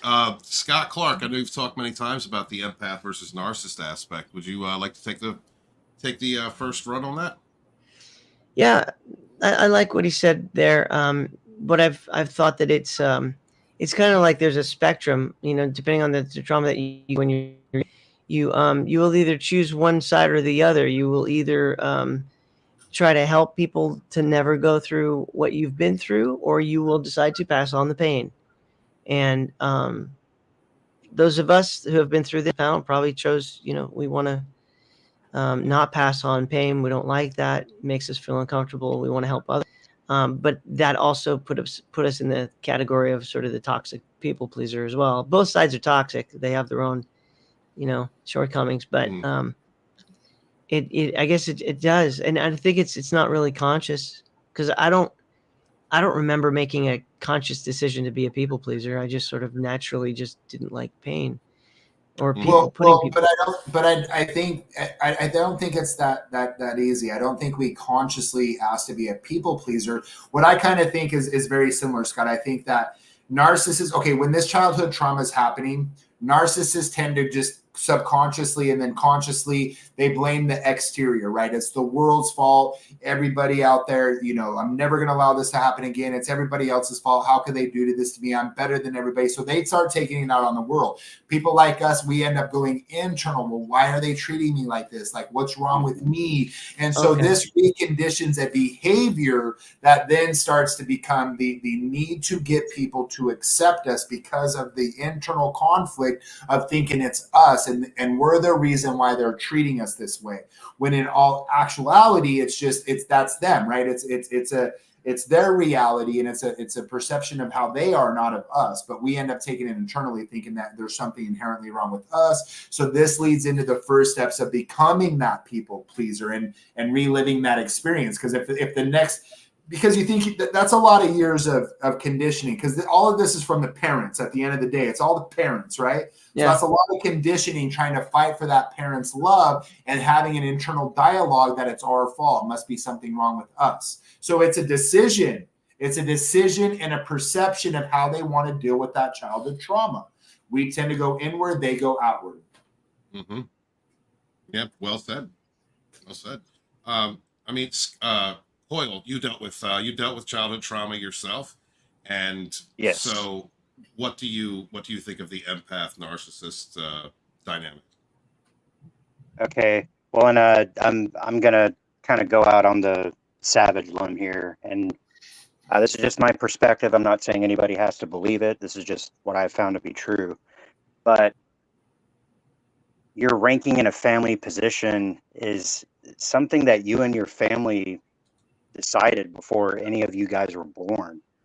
And there is a function of the narcissist in our life, especially like in the family sort of arena. It's interesting, though, that the skill that you're practicing is the skill of learning to read and feel people. There is a component of our physiology that has been unplugged, but that's sort of like a telepathic kind of ability. But it's practiced by the empath differently than it is by the narcissist, because as it was observed, one's an internal path and one is an external path. And one of the strangest things I've ever heard, Stephen, was somebody saying that empaths don't exist, which is completely false. I would say probably everybody on this panel is an empath. And unfortunately, part of that path is you experience the pain in yourself, but you can also feel the pain in others. So that's why you don't like crush bugs. That's why you take spiders outside. That's why you'd swerve to avoid hitting the dog in the street, you know, all that kind of stuff. Cause we feel that. And to even like give it a different dimension, walk into a public mall and then you're bombarded by all the emotions and the thought forms and the this and the that. So, it's like essentially walking into a mall, right? You instantly feel that low vibration, right? Like a dive bar, you know, they got spirit hitchhiker type shit, and you feel that energy immediately. You sure do. You know, so part of our path towards mastery is learning how to, in a sense, if you're saying it's spiritual warfare, spiritual defense. And that's not to say that you engage in aggression. It's more like you learn how to limit how much you allow external stimulus to change your internal reality. And your challenge in that path is to actually learn to assert yourself in a way that's in line with your own morality. Because whereas before we kind of mistakenly believed that everybody shared our moral compass, in fact, most people do not. And our opportunity here is to become teachers and to become masters and to become embodiment of the way. But that comes at the end of the road of healing, you know, and I'm not trying to disavow anybody's experiences or say like, well, you know, you're being hurt for a reason. No, you're hurt and that's fucked up and it needed to stop. That person was poison. Get the fuck away from them. But realize like once you, like Scott says, once you turn your attention towards self-care and you begin to build yourself back up, you will be in a position to uniquely change the world according to the perspective you've gained and the experience that you have come from. You'll be able to say it as individually unique as you are and as your journey has been. Amen. So I hope that makes sense. Well said, sir. Yeah. Well said. Thank you so much. Go ahead, Scotty. No, I'm just saying, yeah, I agree. Oh, okay. All right. Yeah, you know what? You got rid of the cat, and the harem loved your cat. What happened, man? I'm not rid of him. He's right here. Oh, All right, can't see hold him. on. There he is. Hold on. The girls were bugging out. Yeah, there it is. There's the kitty. There you go. Beautiful. All right. Last video for the evening, and this is one thing I like about Dinesh is that he's got a little narc slayer in him. And He does too. Yeah, it's cute. Steven's gonna recruit him. It's like, I hate narcs. I'm like, yeah, get him. Yeah, man. So we're going to end this with say these 3 things to trigger a narcissistic collapse. If you want to instantly trigger a narcissist collapse, say these 3 powerful things to them. Here is Who one are you? disclaimer though. If the narcissist that you're dealing with is physically violent, do not use these 3 things because that could lead Yes. to a lot of aggression. Yes. Number 1, if I am too big of a deal, then you simply are not made for me. You're not my person. What you're offering is not enough. You won't be seen as a narcissist for saying this because you are not putting them down. You're not telling them, oh, you're way better than them. No, what you're simply saying is, I have a set of non-negotiables. This is what I want from a relationship. And you're not meeting those standards. You are giving me bare minimum and you want me to settle for that? No, I want full reciprocity. I want commitment, I want predictability, nothing less than that. And when you say that, you leave no room for them to manipulate you. Number 2, you are the one who keeps coming back to me after putting me down and saying horrible things about me. Who is the problem? You or me? You are driven by your insecurities. You want to have control over me, and that's why you are here. You don't love me. You love the power you have over me. By saying this, you will draw a clear line and show them you know what they're up to, what they're doing, and you're not going to fall for it. You are not a toy to be played with.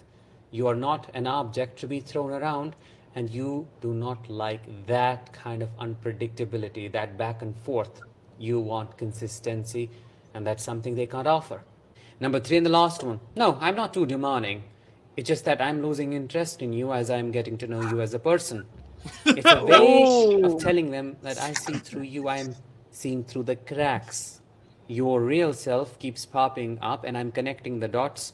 I'm looking for the patterns, and I do not want to be with a person who goes back and forth between being a Dr. Jekyll and Mr. Hyde, who shapeshifts all the time, who acts like a cloud and becomes anything or anyone that serves them in that situation. You just draw the line and make it very clear that no, this is not about me. This is not about me asking for too much. It is all about you. It's about what I am seeing in you. All these things are easier said than done. And only those who heal, who become whole, who get in touch with their authentic self, Right. who know what they deserve, are able to say these things easily.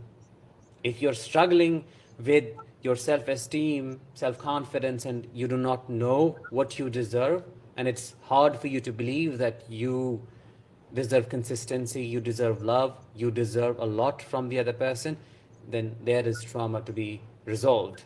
And if you want help with that, if you want to understand what trauma, check out my course called Heal After Narcissistic Abuse, in which I explain at a very deep level how narcissistic abuse traumatizes you, hurts your identity, and how you can heal in 5 practical steps.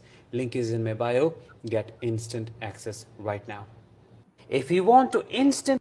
And I would absolutely suggest you check out Narc Abuse Recovery Coach Dinesh, because, like I said, aside from a handful of people at the very beginning of my recovery, when I was just, at the very beginning of my healing, getting to understand, I had that man, Coach Randy White, We've Told Me.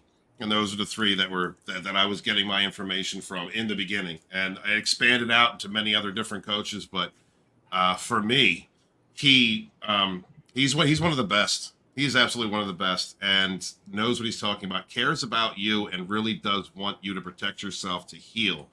And I recommend him fully. I can't say anything more good about him. Beth, if you're still out there, if you could throw a link out for his link tree, I'd appreciate that. Coach Randy White, what did you think of all of Dinesh's content tonight and him as a narc abuse coach?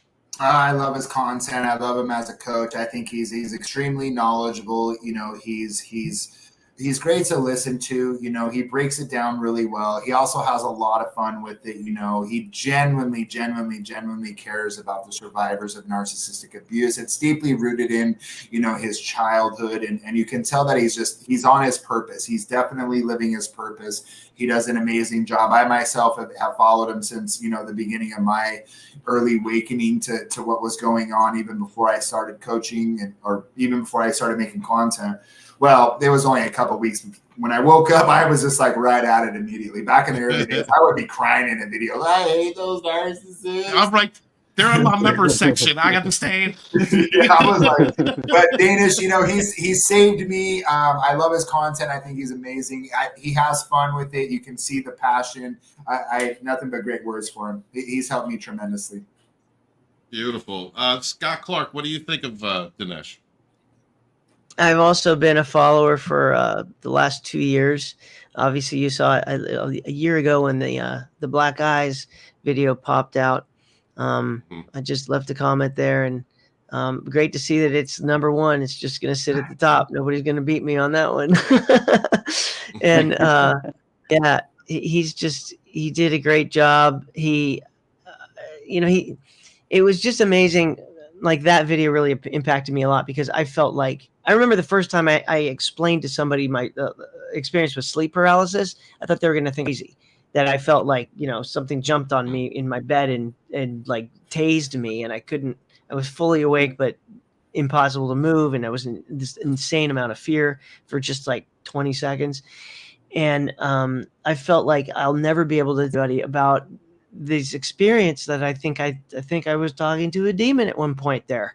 And then I see this, he's just saying what I felt, and it just, the empathy, that just the connection was really neat, because I was like, okay, I'm not alone. And because this is just horrible stuff. And he has fun with it. Sometimes he does these videos where he talks, one person over here, and then he's being the other person. He creates these little dialogues. Yeah. But and other times he's just very coach-like, and he's just great. Nothing words. Yeah. It's Immortal Coil. What did you think of Dinesh's content? Well, by far the video you just played was my favorite one, because it's like, okay, now you know the game. Now you have that awareness.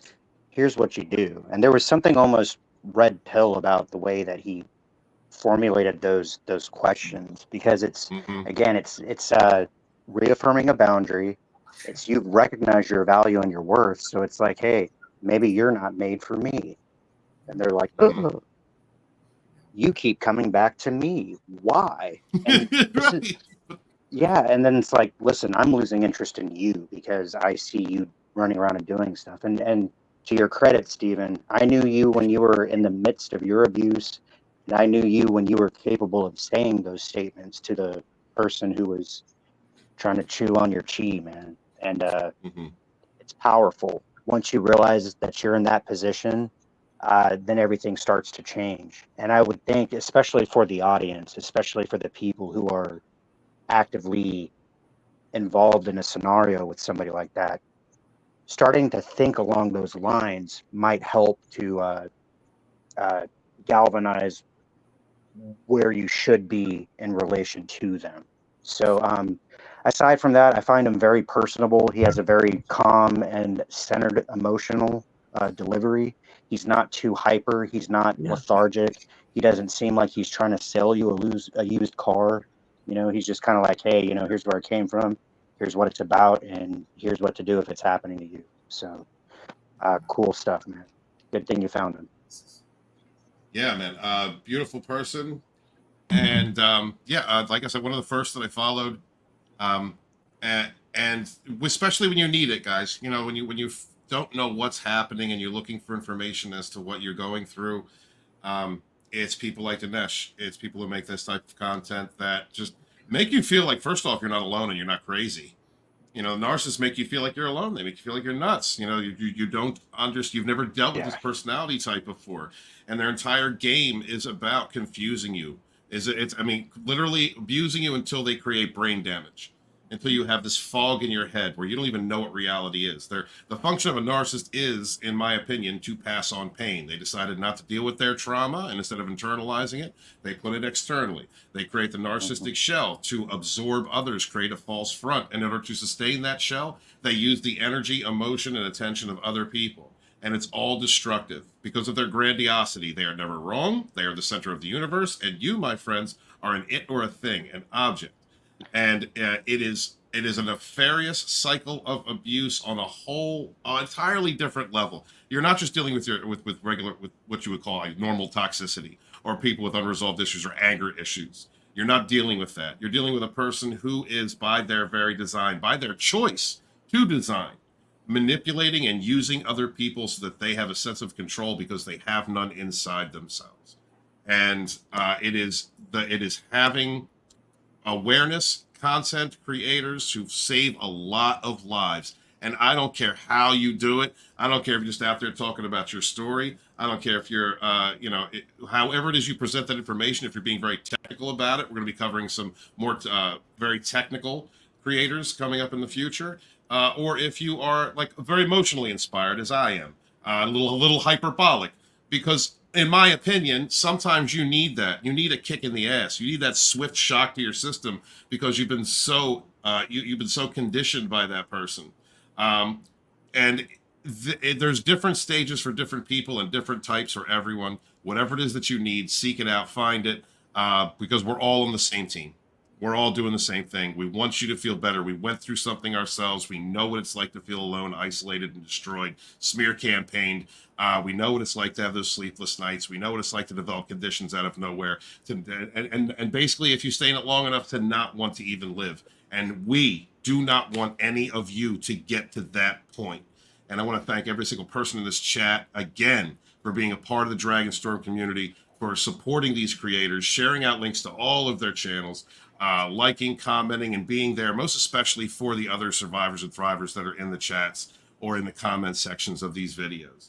And with that, I want to say thank you to everybody that's showed up tonight and allow my panel to let you know where they can find you. We will start with Coach Randy White. Let them know where they can find you, brother.